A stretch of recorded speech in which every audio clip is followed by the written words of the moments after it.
Dream a little dream of me.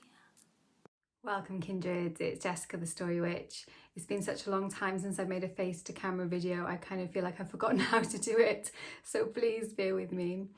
This video is going to be a kind of combination of a few things. I'm going to do a book review, then I'm going to talk a little bit about some deck mods that I've been attempting, and basically just like a kind of general catch-up, I guess. I know perhaps not everyone's gonna be interested in all those things, so I'll try and remember to put timestamps down below so you can jump to the bit that you are interested in. It's this book, Walking the Threads of Time by Gina Martin. It's the second book in the When She Wakes series. I did a review of the first book, which is Sisters of the Solstice Moon, which came out last year. I did a review for that, so I'll try and remember to like put the link wherever wherever the link goes. I really enjoyed this book, and I was really kind of excited by the premise of it. In this first book, you could probably read them as standalone, but it would be much better to have read the first book first, because the first book is about kind of setting up the characters. The premise of it is that I think a couple of thousand years ago, more than that, like probably 4,000 I think is her general timescale she's working to.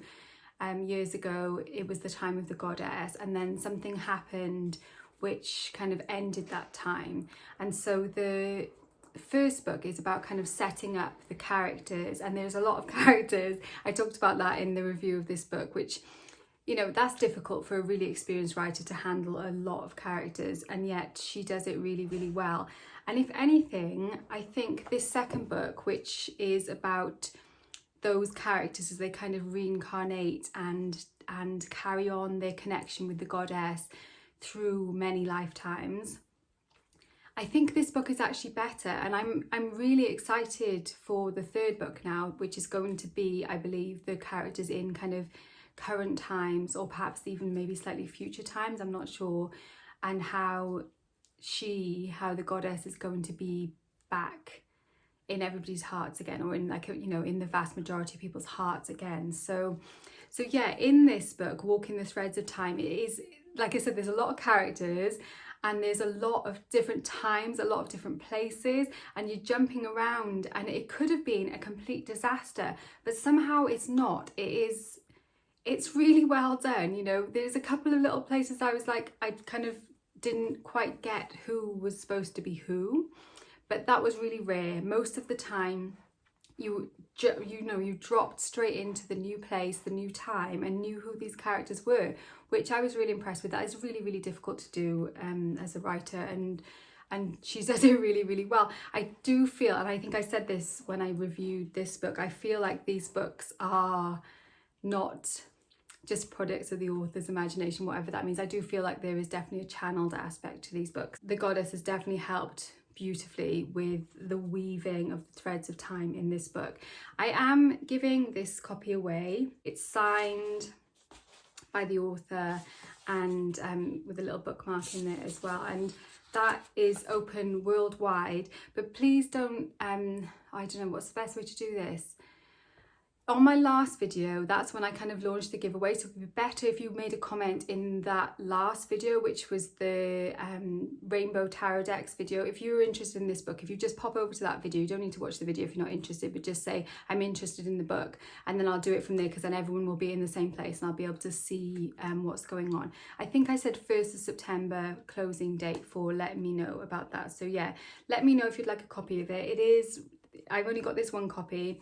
Otherwise it's available at all the normal retailers, and also if you buy it direct from Lucy at Womancraft Publishing, then the author and Womancraft, who are like a small press, will get more of the money. And I think also all their copies are signed, so if you get it from them. But I know, like, if you live in the States and stuff, the postage will be more, so it's probably better to get it from Amazon. I think probably like Barnes & Noble and stuff have probably got it as well. So yeah, that is Walking the Threads of Time. Well worth reading, as is this one. Although, like I said, I think the second one is better, and I'm really, really excited for the third one, which I believe will be coming out next year. And look at the artwork, is just phenomenal, isn't it? Look how beautiful they look. I've been, like I said, this is my first video back, so I'm a bit nervous and a bit kind of all over the place. So hopefully it's not too distracting and annoying. If you follow me over on Instagram, I'm at TheStoryWitch on Instagram. I have shared that I did some deck modification. Now, I've been deck mod curious for a very long time. I say a very long time, not that long, probably only like sort of 2.5 years, 3 years maybe, since I've been watching YouTube, because before I watched tarot YouTube, I didn't even know deck modification was a thing. I just used to use decks as they were. How naive of me. So I know the vast majority of people are also in that same boat, that like, it's like, why would you even want to mod a deck? So I just wanted to tell you a little bit, I guess, about how I kind of got into it, and I think it's something that I'm going to continue to do. I had a cute conversation with Renee, Meadowlark Mystic, because it's kind of her fault that I actually took the plunge, as well as Tracy, who was my spiritual shoes. I'm not sure what Tracy's channel is called now. I'll leave a link to her channel though down below as well, and Renee's channel. But probably about a year or so ago, Tracy sent me a deck that she had started to modify, and it's this deck, which is the Ghost Tarot. I think it's called the Ghost Tarot. I'm not even really sure. She'd included it in like a kind of little bundle of stuff that I was getting from her, and she said, "Do you fancy having a look at this?" And I said, "Yeah, sure, pop it in, thank you." And she had started to trim it, and I'm not sure exactly what it looked like before, because when it came to me it was already trimmed, but Tracy hadn't corner rounded it. She had written the card names and stuff on them, but what I have done with this deck now is I kind of went back through and trimmed it a little bit tighter. There were a couple of cards that were a little bit like uneven, and so I kind of evened them up a little bit and trimmed. I've got a corner rounder. Where is that? I'm going to show you. This I saw on one of Veronica Rose's videos, a corner rounder. It's a Kadamaru Pro. I think it's the one that most people kind of use for doing tarot. It's got a small, medium and a large section, and you don't have to do anything to adjust it. You literally just shove it in the small slot, the medium slot or the large slot. So it's very easy to use. So I use that to round the corners. I use the medium on this deck. And I also then, after I'd finished going through and doing the trimming in the corners, I then edged it in like a pale blue, and I used, it's actually not quite as pale as it's looking on there, but you get the idea. I used a mild liner, a zebra, what are they called? These things. This is not the right colour, but it's these things. They're zebra, I think they're called, zebra mild liners. I use these for journaling, so I already had these, so I'd seen other people use them with good results on their decks, so I use that just to edge it as well. I'm not in love with the silver writing on them, so basically I'm using this deck as kind of like a practice because it was already started. It was like that gave me permission, and so I'm really grateful to Tracy, because without this as my kind of gateway deck, I don't think I ever would have actually started modding, because I know there's like a whole bunch of people don't know anything about modding and aren't interested in it really, perhaps, and so it's like, it doesn't matter. But then there are people who are interested in modding, like I was for quite a while, but wouldn't actually take the plunge because it is kind of scary. It's not like life or death scary, obviously, but there is something that was holding me back. It's like kind of writing on that first page in a journal. It's that kind of like, I really don't want to fuck it up kind of scenario. So I was really, really grateful that Tracy sent me this deck that was already modded, and I could just kind of play around with that. So what I have done with a couple of the cards is to actually clean off the writing. I don't even know if you can see that writing on there now, the light's a bit too bright. And I instead of using the writing the whole suits out, I've just put the elemental symbols on them instead, and then just written in white the name of what the card is. So that's the Queen of Wands. So yeah, I'm kind of going through doing that and just taking my time with it and having a bit of fun with it. And then, because I had kind of done that deck, or I am in the process of doing that deck, I felt inspired to do the same with my Rider-Waite. Now, I'm not sure exactly which version of the Rider-Waite this is. I've had it quite a long time. It's the one with these backs, and it did originally have like a white, quite a thick white border going all the way around, which I prefer borderless cards. I think always. I don't think there's any deck that I can think of where I've thought, I love those borders. I love the way that when you have borderless cards, when you do spreads where the cards are right against each other or laying across each other, the pictures can blend in more because they're not contained by those borders. So for me, I thought this will be nicer. It also makes the deck obviously a little bit smaller, which is good for me as well because I've got small hands. Like this wasn't a huge deck anyway in the first place, so that was something that that would be handy. And it was quite straightforward. I used the scissors, a kind of really sharp scissors to do it. I did try some of them on my paper cutter as well, which I haven't got here on my desk now, but what I found was using my paper cutter, because it's really old, like I've had it probably 20 years, maybe more than that. The ones I did with the paper cutter, I don't expect that's going to show it up now. Oh, you can kind of see actually the pen took a little bit differently on the edges because I did edge this then with like a yellow Sharpie.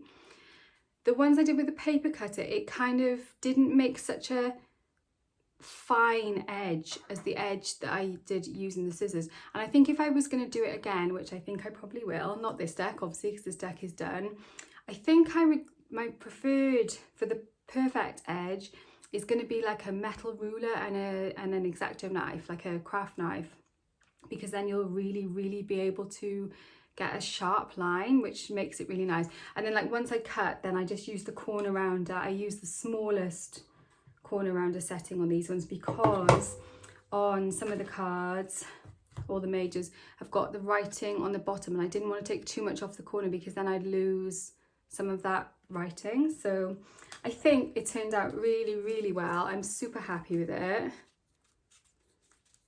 I think it looks really good like this, and I really love my yellow border as well, so I think I'm hooked. What I also found as well, which was I wasn't expecting, is that through, like, this is a deck that I've had for a long time, like I said, and it was replacing an older Rider-Waite, very similar Rider-Waite that I had before, and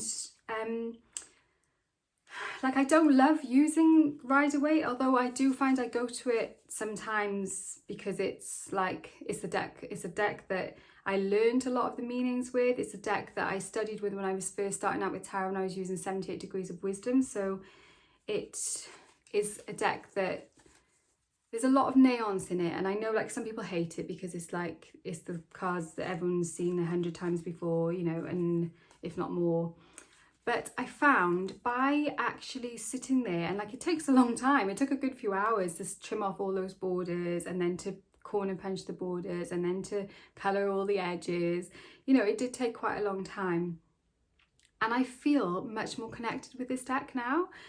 And that was something that I hadn't been expecting. But I feel like having that kind of intimate, not surgery, but like, it's made it mine. It's made it mine more so than it was before. And that was really interesting to me that it had that effect. So yeah, I don't know which one I'm going to do next, or, whether I will even do some of mine. That's another kind of outcome of, sorry, it's going to go nuts. Sorry about that. Yeah, the dog was barking at somebody outside. So I think what I was talking about then was that I find that my relationship with that deck has shifted because of that experience of spending more time. And then I was thinking, actually, for me, since the whole coronavirus and like everything that's going on in the world right now, I've realised the biggest impact for me has been that my relationships with everyone, and like, I mean humans and non-human persons, has shifted such a lot and have become more important. No, not more important, more, I don't know how to describe it. I am more conscious of my relationships because of, I suppose, the restrictions that were placed on certain relationships, and with social distancing, but also like with not being able to go to certain places. Like in Wales, it's not the same now, but we had quite a long period of time where you weren't supposed to travel more than 5 miles from your home. And like, I'm really, really lucky where I am. I know that I'm really blessed that I've got many places that I'm connected with which are very, very close to my home. You know, there's a little woods that is literally right outside my back door, and that's one of my most important places. But there are other places which are beyond that 5 miles, which in theory, you know, you're not supposed to go to those places. And so my relationship with the beings there, with the trees there, with the animals and things like that, became more like, it brought it all more conscious for me. And with humans too, you know, I'm trying to now, I quite often through the day will think of somebody, and then I'll think, oh, I wonder how they're doing. But yeah, I won't act on that impulse, you know, I won't send them a message or anything like that.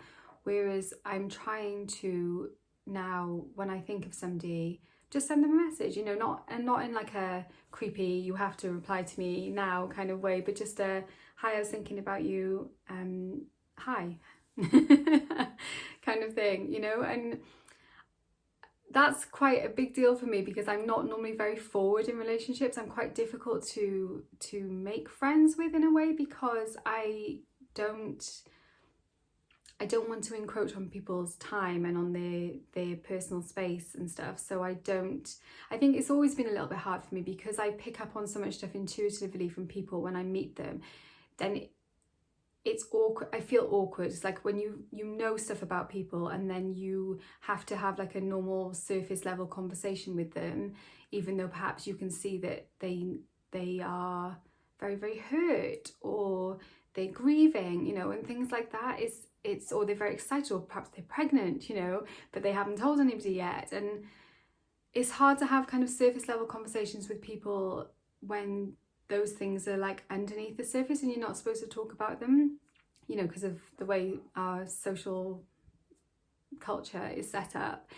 And so I found that it was easier for me to kind of shy away from having interactions with other people. So, you know, not with, I do have some, I'm really close obviously with my family and with, you know, some friends, but there are, I just, it's a tricky area for me. So I have Mars and Saturn, both malefics, in my 11th house, which is the house of friendship and stuff. So, you know, you can imagine that things are kind of tricky there. So, but I'm trying to be braver. I'm trying to be braver in my relationships with humans and with the other than humans. I'm also finding that I think that's more of a time of year kind of thing, that I'm wanting to have a big clear out. And when I did Renee's Rainbow Decks tag and I was having a quick look at my decks, like my decks are a mess. I just kind of like, I pull the one out that I want to use, and then when I'm finished with it, I just kind of lob it back on the top of the stack. And so everything's kind of higgledy-piggledy and a mess. And so I think I'm going to film it as a video because I thought it might be quite fun. I like watching people doing like kind of tidying up type videos. I know, sorry. But I thought it might be kind of fun. So I think I'm going to do like a kind of declutter my decks with me like video. So I'm going to have a big tidy up. I'm going to have a clear out. But it's not just my decks. I'm feeling like that. Like I've done it with my clothes as well. I started doing it because, like, you know, it's hard, isn't it? Because once you pull everything out and then sometimes you lose motivation, I think I just can't face doing all of that now. So I'm trying not to like overwhelm myself either. Because I don't know if you found that. I think I've mentioned this before as well, that since lockdown as well, and like since life in general has slowed down, I've been finding that things take longer and require more effort and more energy to kind of do things that normally wouldn't be that much effort and energy. So I think that is a change, and I've seen that change in other people as well, like people finding things that they normally would find no big deal, they're finding them hard. So I'm trying not to overwhelm myself with taking on tasks like that, but we're also having work done on the house at the moment, which has been literally on the cards for years. We moved into this house like 3.5 years ago, and we had planning permission for doing some changes to the back of the house, some like major changes to the back of the house. Over 2 years ago, the planning permission was granted, and it was like booked in for now, like 8 months ago or something like that, before everything happened, before, you know, all the shit hit the fan. And so we're going ahead with it, and it, you know, so there's builders here and there's mess everywhere. And even though like I'm not a tidy person, it drives my husband crazy sometimes because I just leave a kind of trail of destruction. You can tell like what I've done for the day by following me around.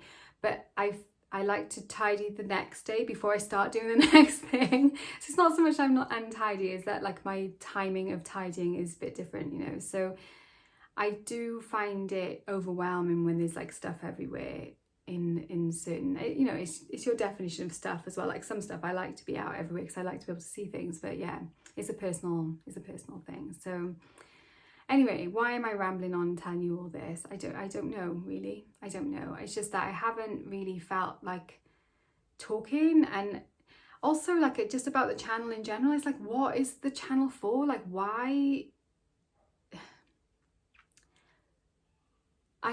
I don't know, like I started the channel because I felt like I had some stuff to share, and then as I started making videos, the main thing that I was getting from it was like interaction with people, which was really cool, because even though I've got some really lovely people in my life, there's not many people who are actually like on a kind of intense spiritual path or who do magic and stuff like that. So it's really cool to be able to speak to people who are doing that.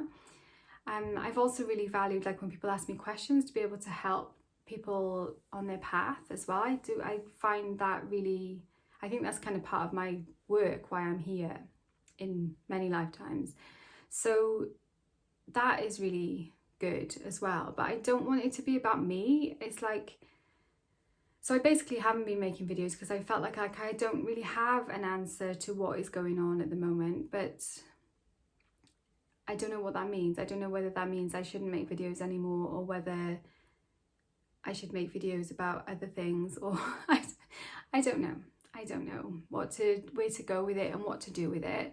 So I just wanted to kind of turn my phone on and have a little chat and let you know like some things I've been up to, like with the deck mods and like with the book. And I've got some other cool things like I've been sent. I got a couple of them here. A couple of journals. This is probably going to peel on the camera everywhere. No, it's okay, it didn't fall down. I've got it like balanced up. So I've been sent a couple of journals for doing my like video that I seem to make every year now of flip throughs of witchy and pagan planners. So I'm going to do that video, and I'm still journaling. I'm journaling probably more than I was doing pre-lockdown, and in fact my spiritual practice has kind of intensified, like I said, relationships. So there's a lot to kind of talk about, but I don't want it to be like, oh, I'm going to talk about me. So I'm wondering what to do. Like I get asked a lot of like kind of basic questions. I wonder sometimes whether I should make more videos for like beginners, like getting started on your path, or like books to recommend when you're starting on your path and things like that. So I might do some videos like that. But I know quite a few people who watch are kind of already established on their path and don't need that kind of thing. So